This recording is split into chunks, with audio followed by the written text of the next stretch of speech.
Boa noite a todos, sejam bem-vindos. Hoje nós estamos aqui mais uma segunda-feira. A chuva deu uma paradinha. Agradecer ao Tiago que vai falar para nós hoje com o tema "E o Verbo fez-se carne". Agradecer por ele ter vindo embaixo de chuva, de muita chuva. Mas chegou e aqui estamos para mais uma noite de estudos. Agradecer a presença de todos. Vamos lembrar as atividades da casa. Às quintas-feiras nós já retornamos com o nosso estudo do livro O Céu e o Inferno. Às 19h30, presencial. Aqui na casa, estão todos convidados a participar. Aos sábados, nós vamos retornar no dia 11 de fevereiro com a evangelização infantil, juvenil e dos adultos, das 9 às 10h30 da manhã. E o ESD, que são os estudos online, com a Andréia, nós vamos começar no dia 14 de fevereiro, às 19h30 também. Então a gente convida todos para vir participar conosco. E o estudo online, quem tiver interesse, é só falar com a Andréia ou com a Tânia e passar o contato que elas vão colocando no grupo, tá bom? Então, todos convidados, todos bem-vindos aos estudos, que é muito bom e muito importante para todos nós, tá bom? Então, vamos iniciar essa noite agradecendo a Deus pela oportunidade de nos reunirmos mais uma vez em busca de aprendizado, de entendimento dos ensinamentos de Jesus, através da doutrina da codificação de Allan Kardec, que nos facilitou a compreensão e o entendimento das leis e dos ensinamentos e exemplos de Jesus. Vamos pedir à espiritualidade amiga desta casa, aos nossos mentores, os nossos anjos guardiões, que nos amparem na noite de hoje, auxiliando-nos a compreensão, auxiliando-nos a aprender, a sentir no coração as mensagens e a colocar em prática no nosso dia a dia. Pedindo a proteção e a bênção de Jesus, pedindo que intua o nosso palestrante e a cada um de nós para compreender as lições. Nós agradecemos por mais esta noite e iniciamos dando graças a Deus. Tiago, seja bem-vindo, fique à vontade. Muito obrigado. É contigo. Muito obrigado. Boa noite, boa noite. É uma alegria renovada estar aqui. Inicialmente deixa eu só abrir aqui o meu arquivo. Inicialmente, devo agradecer ao plano espiritual pela oportunidade, pela chuva que caiu, que foi difícil chegar aqui, viu? Mas a gente conseguiu. Agradecer aos trabalhadores da casa pelo convite, mais uma vez. Essa casa que eu sempre falo, né? Onde tudo começou para mim, dentro da doutrina espírita. Inclusive, para aqueles que não sabem, dia 14 de janeiro, agora, o Centro Espírita Amigos da Luz de Analândia, completamos 16 anos. Né? Então, esta casa tem um filho já de 16 anos. Né? Então, minha gratidão eterna por esta casa sempre me receber, por esta casa e pelos trabalhadores sempre estarem dispostos a nos ajudar, nos orientando, nos auxiliando da melhor maneira possível. Para aqueles que não me conhecem, eu sou o Tiago, eu moro em Analândia, onde temos lá o Centro Espírita Missionário da Luz, Amigos da Luz, né? Que é filho daqui. Eu comecei a a estudar a doutrina espírita nesta casa, né? E reforço aí a minha felicidade, a minha gratidão por estar aqui hoje, na noite de hoje. Falaremos hoje sobre um trechinho do Evangelho de João, e o Verbo se fez carne, tabernaculou. Recomendo, e eu vou falar a bibliografia dessa minha fala do dia de hoje, que foi de um livro recém-lançado, inclusive, do Haroldo Dutra Dias, palestrante, juiz de direito, estudioso. Ele lançou recentemente o volume 1 do Estudando o Evangelho de João. E é desse livro que eu retirei as informações da nossa fala de hoje. E eu recomendo, né? Eu recomendo a leitura e o estudo. Já fiz a leitura desse livro, agora estou na fase do estudo. Porque é diferente, né? É diferente a gente ler e estudar. E para aqueles que já têm esse livro, Estudando o Evangelho de João, eu recomendo fazer uma leitura devagar, tá? Porque para que isso nos sirva para tirar muitas amarras que temos de milênios de existência. Temos ainda dentro de nós muitas considerações que nos foi colocada há séculos e séculos e trazemos ainda hoje, o que dificulta, inclusive, na compreensão dos textos, dos evangelhos e da primeira revelação, que eu também vou falar um pouquinho hoje aqui com vocês. Tá? Então, é um tema que me fascinou bastante, que traz ali, à luz da doutrina espírita, o Evangelho de João. Começo dizendo e citando o Livro dos Espíritos, na questão 625, quando Kardec, na sua pedagogia, né, toda a sua excelência enquanto pedagogo, questiona aqueles espíritos sobre qual o tipo mais perfeito que Deus nos colocou para nos servir de modelo e guia. E a resposta dos espíritos, a menor resposta, diga-se de passagem, dos espíritos, mas traz uma objetividade e uma profundidade tamanha. E é sobre ele que nós vamos falar. Porque a resposta é dada, Jesus. Em algumas traduções, coloca V de Jesus. E é sobre Jesus que nós vamos tratar na noite de hoje. Lembro para isso, na questão ainda do Livro dos Espíritos, questão 1009, quando tem uma mensagem de Paulo, em que ele fala que o pecado, enquanto as pessoas assim entendiam, é quando a alma faz um falso movimento. Falso movimento, Tiago? Paulo explica que estamos orbitando ao redor de Deus, nosso Pai Criador. E quando a nossa alma sai dessa órbita, gera o erro, gera os infortúnios, gera o sofrimento, o desgaste.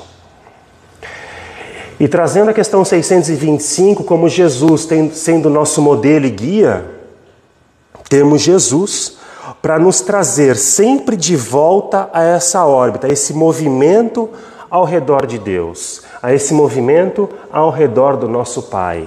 E quando saímos desse movimento, em que Paulo chama de falso movimento da alma, é quando colocamos em pauta o nosso orgulho, o nosso egoísmo, a nossa vaidade, que são as grandes mazelas do nosso mundo atual. O evangelista João, no seu capítulo 1, versículo 14, coloca lá: e o Verbo se fez carne, tabernaculou entre nós. Tradução do Haroldo. Tá? Então, os textos que eu vou utilizar aqui é a tradução do Haroldo. Quando a gente lê esse trecho, a gente tem que buscar um pouco, inclusive, da cultura dos hebreus. João Evangelista, ele traz muito nos seus textos desse evangelho, dos seus escritos, traz muito da tradição hebraica, da cultura hebraica. E o Verbo se fez carne. Pensando nesse modelo e guia, aquele que nos serve de farol, de luz, vamos descobrir juntos quem é esse verbo e quem é esta carne. Então vamos tirar algumas amarras aqui agora. O Evangelho, nós temos que colocar em consideração que o Evangelho, na verdade, é a boa nova. É uma boa notícia. Quem dá essa boa notícia? Deus. Através de quem? Do nosso modelo e guia, Jesus. Isso é o Evangelho. Os escritos de Mateus, João, que eu estou citando aqui, Lucas, Marcos, são biografias de Jesus. Então, quando estamos falando em Evangelho, nós temos que colocar que o Evangelho é essa boa nova, essa boa notícia que é dada por Deus através de Jesus. Esse é o Evangelho. Isso é o Evangelho. Da mesma maneira que a primeira revelação, tida ali como Moisés, o Antigo Testamento, não é o Antigo Testamento em si. A primeira grande revelação são as mensagens que os diversos profetas, durante mais de 2000 anos, trouxeram para a humanidade. Essa é a primeira grande revelação. Esse é o Antigo Testamento. O que está escrito na Bíblia hebraica, junto com todos esses livros, esse amontoado de livros, são biografias. E percebam que com isso, cuidado, que eu não estou menosprezando aquilo que está escrito, pelo contrário. Eu só estou dizendo que nós não podemos ficar presos à letra e se esquecer do espírito. Haroldo, inclusive, cita: para comer a banana, nós temos que descascar a banana, jogar a casca e comer a fruta, que está dentro. Muitas vezes, quando olhamos e lemos os textos bíblicos, se não prestarmos atenção, a gente fica só com a casca e se esquece do fruto. E o fruto ali do Evangelho é Jesus. Então a gente não pode confundir essa biografia de Jesus com o Evangelho, com a mensagem que Jesus veio nos trazer. E esse é o Verbo. A boa nova, essa boa notícia que é dada por Deus, foi o Verbo. E quem transmite esse Verbo? Jesus. Por isso que ele se fez carne. Ele se fez carne porque ele reencarnou nesse mundo de provas e expiações. Mas vejam só, Jesus, Espírito puro. Aí os Espíritos perguntam: o que é que se transforma o Espírito na sua última encarnação? Resposta: Espírito puro. Ou seja, Espírito puro não precisa mais reencarnar. E Jesus reencarnou. Aí você pode se perguntar: mas por quê?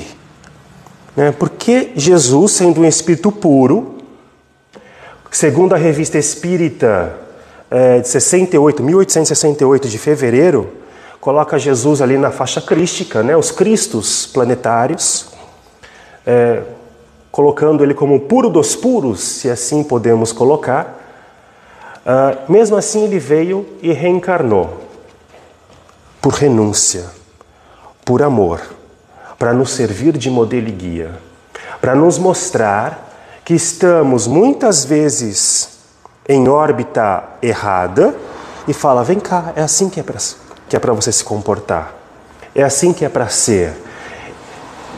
Volta no caminho do Pai. Por isso que Jesus veio e reencarnou, mesmo sendo puro, por amor a nós. por amor. Amor esse que um dia chegaremos, né? Um dia estaremos lá com todo esse amor. Então, eu vou fazer um convite para vocês para que possamos nos tornar verdadeiros cristãos. E o que é se tornar um verdadeiro cristão?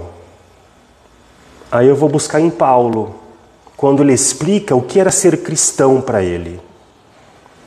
Paulo coloca que ser cristão não é conhecer de cor e salteado a biografia de Jesus, através de João, segundo Marcos, segundo Lucas. Ser cristão é amar como Jesus amou, é perdoar como Jesus perdoou, é auxiliar, praticando a caridade, a fraternidade, a lei da justiça, amor e caridade, como Jesus veio e nos ensinou. Isso é ser cristão. E eu conheço alguns protestantes caridosos, eu conheço judeus humildes, eu conheço umbandistas com uma bondade, com um coração gigantesco, mas também conheço espíritas hipócritas. E o que é ser espírita dentro dessa linha de João e Paulo? Ser espírita não é conhecer de cor e salteado o livro dos Espíritos. Não é recitar o livro dos Espíritos. Não é recitar o livro A Gênese, o livro dos Médiuns. Devemos conhecer, devemos estudar. Mas ser espírita é muito mais do que isso. Porque reconhece-se o verdadeiro espírita pelo esforço que faz em domar as suas más inclinações, tendo Jesus como modelo e guia. É isso que ele quer de nós, né? Então, o Verbo se fez carne está mostrando, olha, Jesus, mesmo sendo puro, que não precisava mais reencarnar, reencarnou entre vocês. Vocês, mão de provas e expiação. Para quê? Por amor, por renúncia, para mostrar o caminho a ser seguido. E mesmo assim ainda a gente dá uma patinada. Em Êxodo, no livro Êxodo, eu vou trazer algumas características desse povo hebreu para entender esse tabernáculo, né? Em Êxodo é comentado basicamente sobre a peregrinação. Eu sempre erro para falar isso, tá? Então é peregrinação do povo hebreu depois de sair lá do Egito em busca da terra prometida, naqueles 40 anos pelo deserto. Lá tinham 12 tribos, e essas 12 tribos caminhavam no deserto, e durante a noite eles montavam uma tenda, um tabernáculo, né? Isso é explicado no livro Êxodos. Montava-se o tabernáculo, e ficavam junto as 12 tribos, veja a semelhança com os 12 discípulos, né? Com as 12 tribos, com a sua característica. E esse tabernáculo, essa tenda, essa barraca muito grande, tinham 3 compartimentos, digamos assim. Na entrada, onde era feito os sacrifícios dos animais, nós vamos ver uma característica do sacrifício para o povo hebreu, quanto aquilo era importante para ele. No centro é onde ficava os incensos, onde os sacerdotes frequentavam para suas orações. E mais ao final, chamado da aliança, né, o Santo dos Santos, lá estavam as 2 tábuas de Moisés, com a lei mosaica. Então, o tabernáculo, essa figura, é uma grande tenda, uma grande barraca onde o povo hebreu, na sua peregrinação, eu vou falar bastante em peregrinação hoje, na sua peregrinação no deserto, caminhava e durante a noite, aquele tabernáculo, aquela barraca era montada para acolher, para eles comerem, para eles descansarem. Em Êxodos é colocado que esta caminhada, durante o dia, Aquele povo hebreu, na sua peregrinação, tinha uma nuvem sobre esse tabernáculo, sobre esta tenda, fazendo sombra, dando um refresco para eles, nessa caminhada ao longo do deserto. E durante a noite, essa nuvem se dissipava e se transformava num arco de fogo para iluminar e aquecer aquele povo na peregrinação. Porque no deserto, durante o dia, faz muito calor, temperaturas altíssimas, então aquela nuvem os protegia do calor do sol, quase que infernal, dando um refresco para eles. E durante a noite, aquele fogo iluminava e aquecia eles, porque durante a noite no deserto a temperatura cai drasticamente. Na Bíblia hebraica, tudo que representa fogo, entendemos como um espírito, algo espiritual. Lembrando que a gente não pode traduzir isso ao pé da letra, compreender isso ao pé da letra. Temos que tirar o ensinamento, né? Tirar a banana da casca. Essa nuvem e esse arco de fogo que descia até aquele tabernáculo e acompanhava aquele povo na sua caminhada no deserto, é entendida como a presença de Deus. A presença de Deus que está sempre ali refrescando, protegendo contra aquele calor, né? Protegendo, acompanhando, iluminando, de noite iluminando, aquecendo aquele povo nesta jornada, nesta caminhada, nesta peregrinação. E nós estamos na nossa peregrinação. Encarna, desencarna. Encarna, desencarna. Encarna, desencarna. Encarna, desencarna. Encarna, desencarna. Encarna, desencarna, encarna. Reencarna. Fica no mundo espiritual. Reencarna. Fica no mundo espiritual. Reencarna. Até quando? Até virarmos espíritos, até evoluirmos, né? Até evoluirmos como espíritos puros. Quanto tempo isso vai durar, Tiago? 100 anos? 100 mil anos? 100 milhões de anos? 100 bilhões de anos? Não sei. Vai depender de cada um de nós. É um processo individual.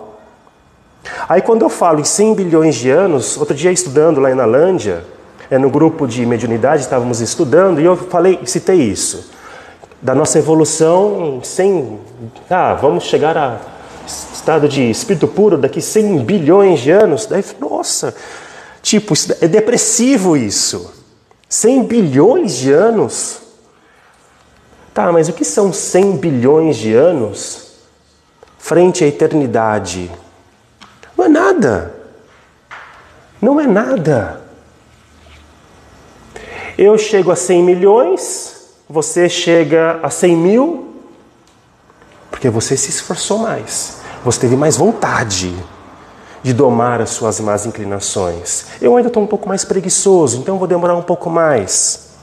Mas independente disso, independente do tempo, até chegarmos neste estado de espírito puro, quando conseguimos uma comunhão indescritível com Deus, como coloca André Luiz, uma comunhão indescritível, não tem como descrever. Né? Um espírito puro tem uma comunhão indescritível com Deus. Até chegarmos lá, teremos em nossa companhia a nuvem e o arco de fogo nos acompanhando. Teremos Deus nos acompanhando.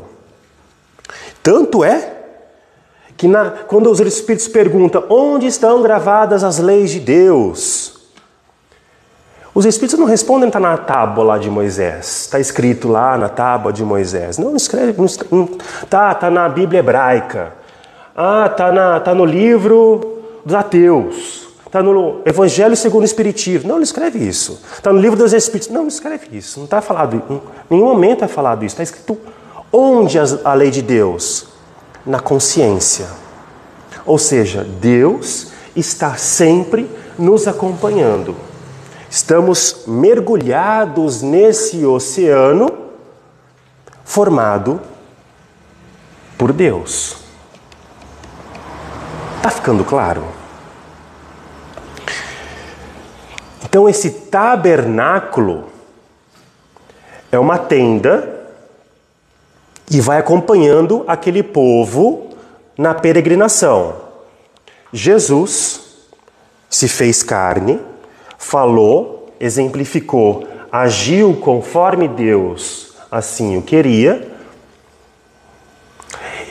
e está nos acompanhando nesta viagem de encarna, reencarna, plano espiritual, está nos acompanhando até atingirmos o estado de puro espírito. Cada encarnação nossa, a gente encaixa uma pecinha do nosso quebra-cabeça. Sabe quando vem um quebra-cabeça lá de 2.000 peças? Eu adoro quebra-cabeças. Né? Então tem quebra-cabeça que eu demoro aí um bom tempo para fazer. E na caixa, geralmente vem a imagem que será construída após o término daquela montagem toda. Cada encarnação nossa, nós estamos colocando uma pecinha, até completar, quando atingirmos o estado de espírito puro, completarmos a imagem inteira. E qual é a imagem que nós temos na capa? Jesus, nosso modelo e guia. É Ele que nós vamos seguir, é Ele que nós vamos entrar. Então, o tabernaculou está significando exatamente isso, a presença de Deus e Jesus em nossas vidas. Aí eu vou fazer uma pergunta retórica para vocês. Temos Deus e Jesus como visitantes ou moradores do nosso lar? Porque é muito fácil ter Deus e Jesus como visitante. Quando está tudo bem, ó, beleza, né? Agora, quando temos Deus, quando temos Jesus como morador dentro do nosso lar, dentro do nosso espírito, estamos com Ele e Ele está conosco em qualquer tipo de situação. Sabe aquelas frases de para-choque, de caminhão? Deus tudo pode. Deus é fiel. Ele é corintiano, né? Se ele é fiel, ele é corintiano. Né? É claro que Deus tudo pode. É claro que Deus é fiel. Deus é fiel, inclusive quando eu estou enterrando a pessoa mais amada. Deus continua sendo poderoso. Deus continua sendo infinitamente bondoso e misericordioso quando estou passando pela maior provação da minha existência. Deus continua sendo infinitamente bondoso e misericordioso. Isso é ter Deus e Jesus como morador. Agora, quando acontece algo que a gente não goste, né? que saia um pouco do nosso controle, muito pouco a gente consegue controlar das nossas vidas. Eu não controlo o que o outro faz, eu não controlo o que o outro pensa, eu não controlo o que o outro fala. E falo como pai. Às vezes eu quero controlar a minha filha de 6 anos, né? E a gente não controla o pensamento dela. Eu oriento. A minha obrigação é orientar. Porque eu sou mais maduro que ela.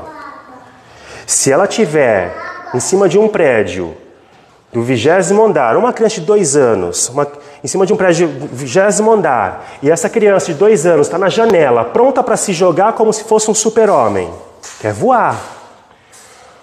Você, enquanto pai, enquanto mãe, enquanto responsável, vai tirar, às vezes até brutalmente, aquela criança da janela, ela pode até se machucar, e ela pode até espernear. Ah, mas eu quero voar. Porque a vontade dela é voar. Mas você, sendo mais maduro, sabe que ela não vai conseguir voar. Essa é a relação nossa com Deus. Quem que é mais maduro? Deus ou eu? Ou eu que ainda implico quando alguém fala algo que eu não concordo? Né? Quem que é mais maduro na relação? Deus ou eu? Então, será que Deus não sabe o que é melhor para mim? Será que Deus não sabe o que é melhor para mim? Claro que sabe. Isso é ter Deus como morador das nossas vidas e não como visitante. E é esse o convite que eu faço para vocês. Porque é isso que é ser cristão. É isso que é ser cristão.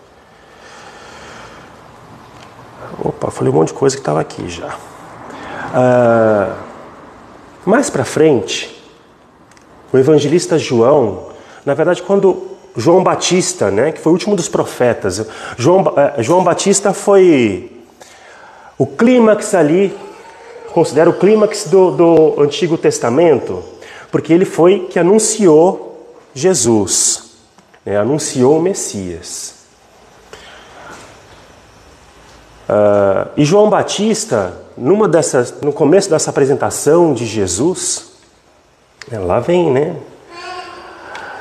O Cordeiro de Deus que tira o pecado do mundo. Jesus foi apresentado como o Cordeiro de Deus que tira o pecado do mundo. Vamos entender um pouquinho essa passagem? E para isso nós vamos lá em Gênesis. Espírita não gosta muito do Antigo Testamento, né?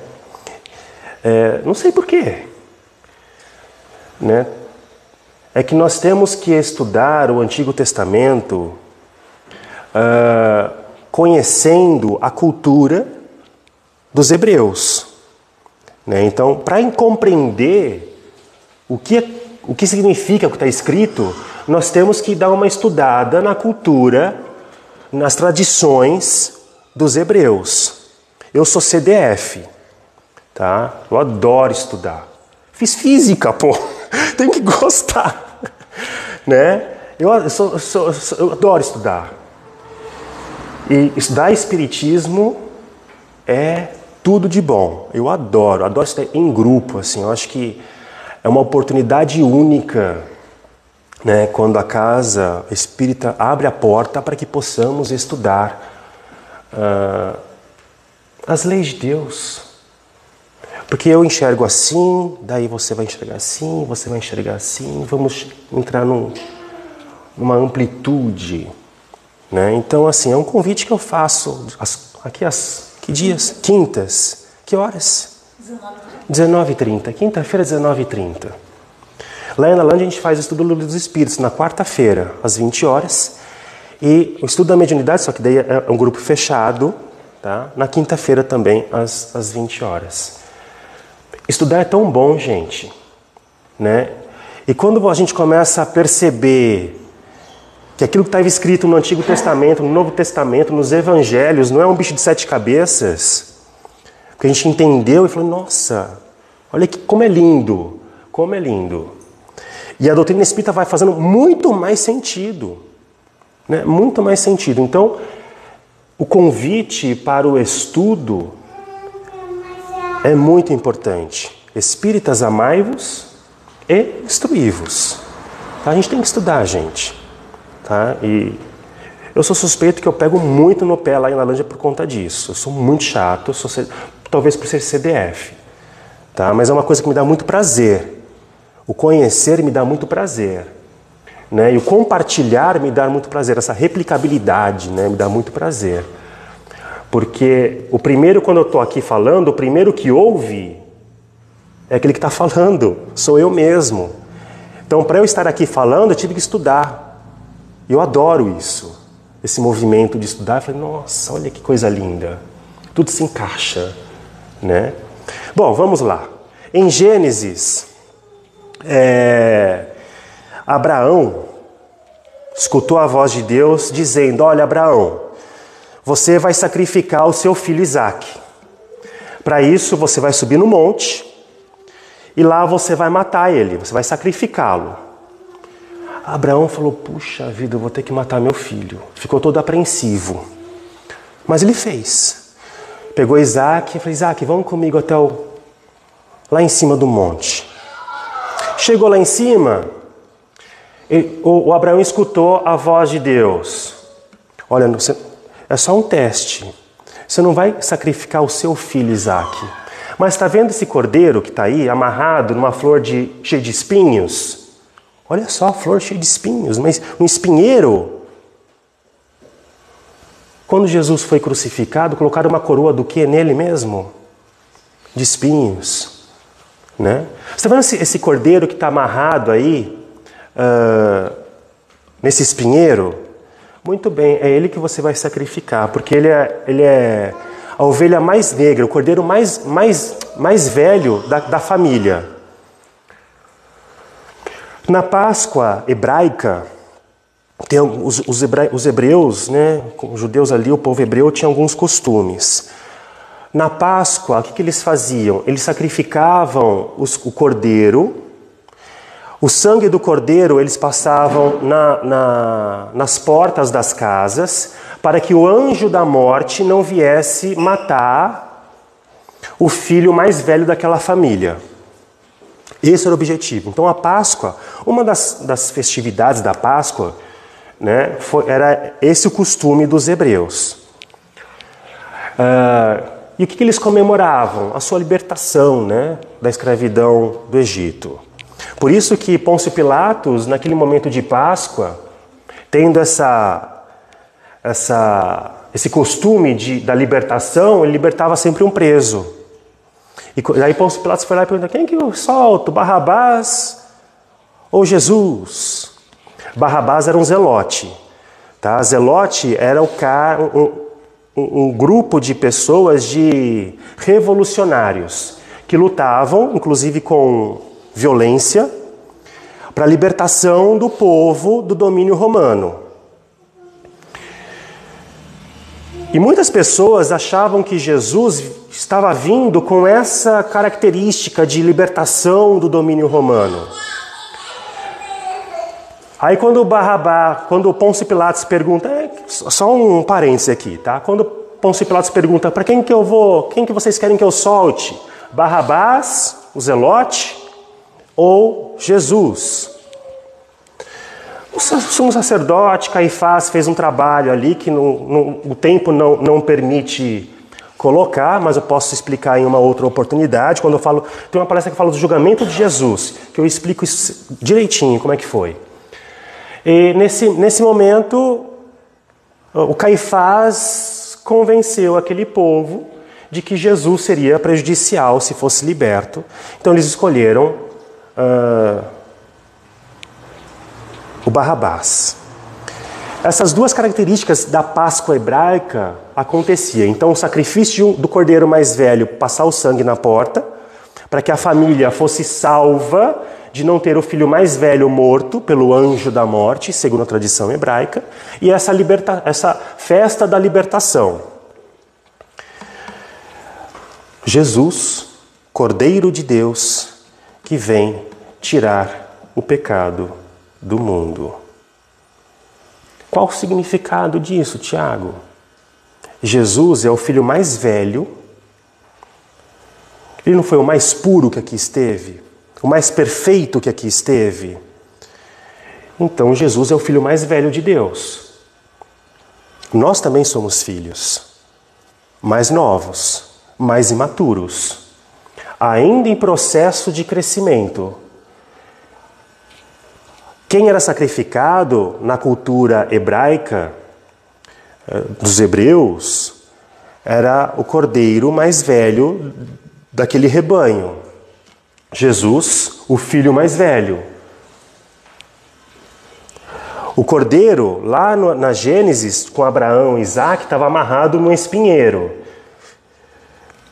Era como se fosse uma premonição daquilo que faria. Aí Deus está falando assim para Abraão: Abraão, você não vai fazer isso com seu filho.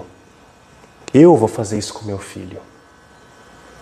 Eu vou colocar ele aí, no momento certo, depois de vários profetas virem e darem as suas mensagens, quando o povo tiver um pouco mais de maturidade, e vou colocar ele aí para mostrar o valor do amor, do perdão, da caridade, da indulgência, do estender as mãos.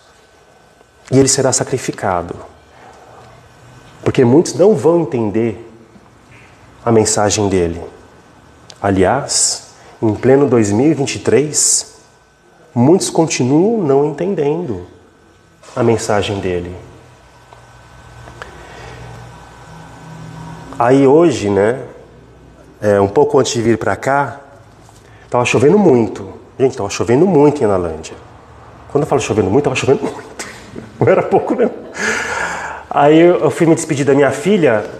Eu falei, tchau, papai tá indo para Pirassununga. Eu falei assim, papai, não vai, tá chovendo, tal. Me abraçou, me pegou, não vai. Eu falei assim, não, filho, eu vou. Mas por que você vai? Eu falei assim, filha, porque não tem dádiva maior do que divulgar o Evangelho de Jesus em forma de gratidão pela vida. Foi exatamente essa resposta que eu dei para ela. Talvez eu não tenha nem entendido, né? Mas para mim me serviu muito. Falar de Jesus é muito fácil. Basta estudar um pouquinho, né? Dar um tapa à cara, vir aqui na frente e falar.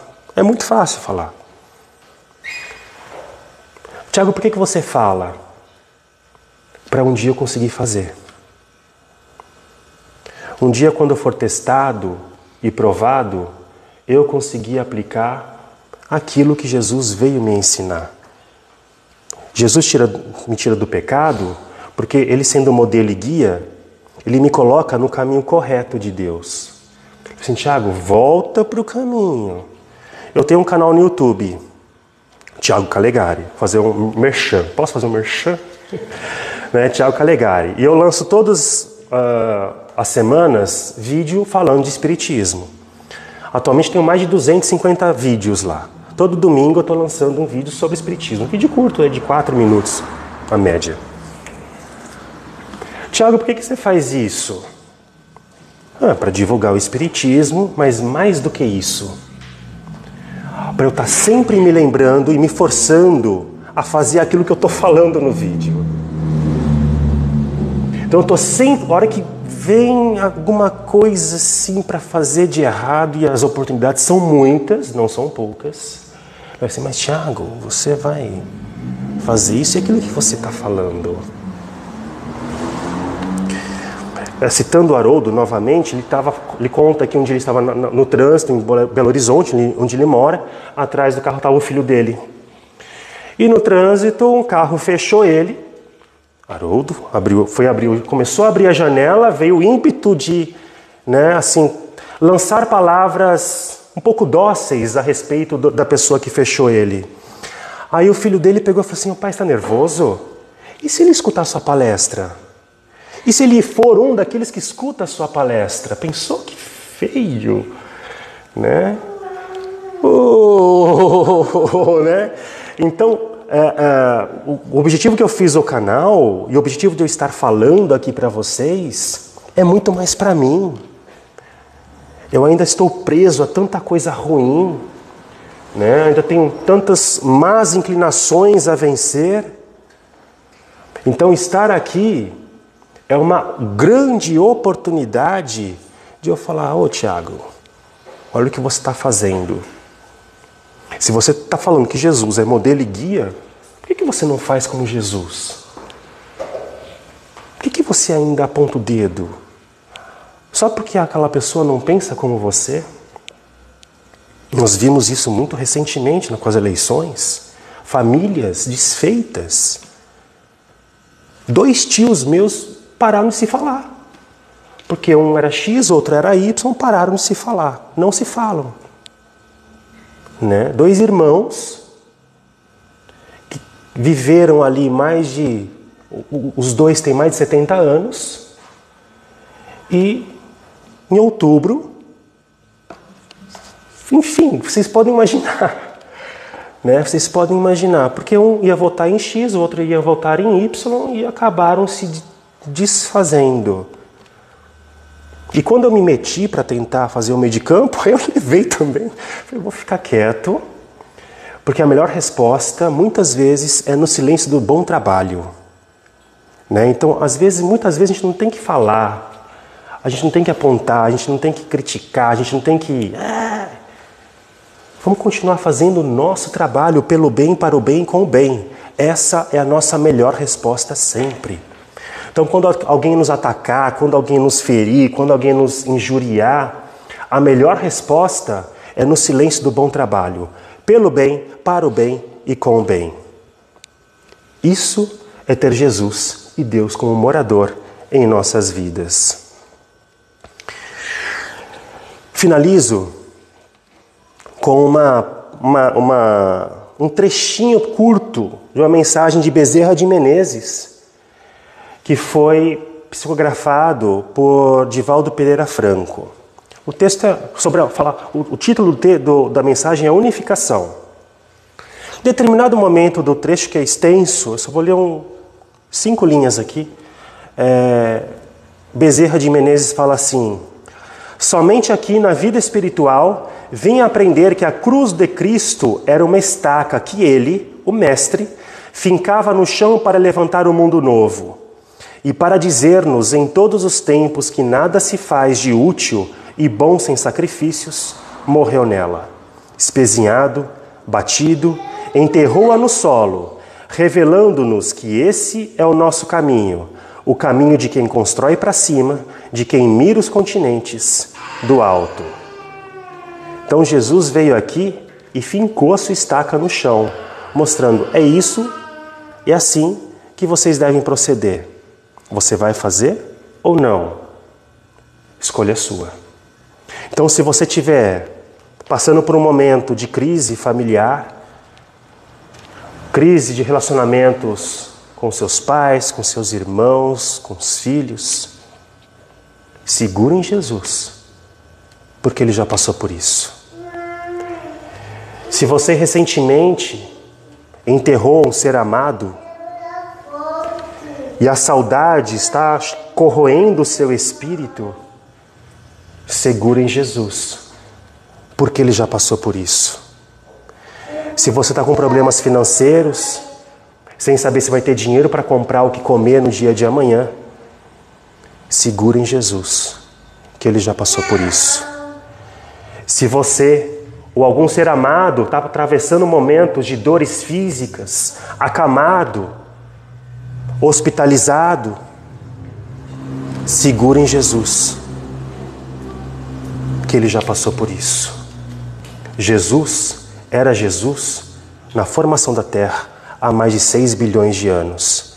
Tenhamos Ele como mestre e guia da nossa peregrinação entre encarnado e no mundo espiritual.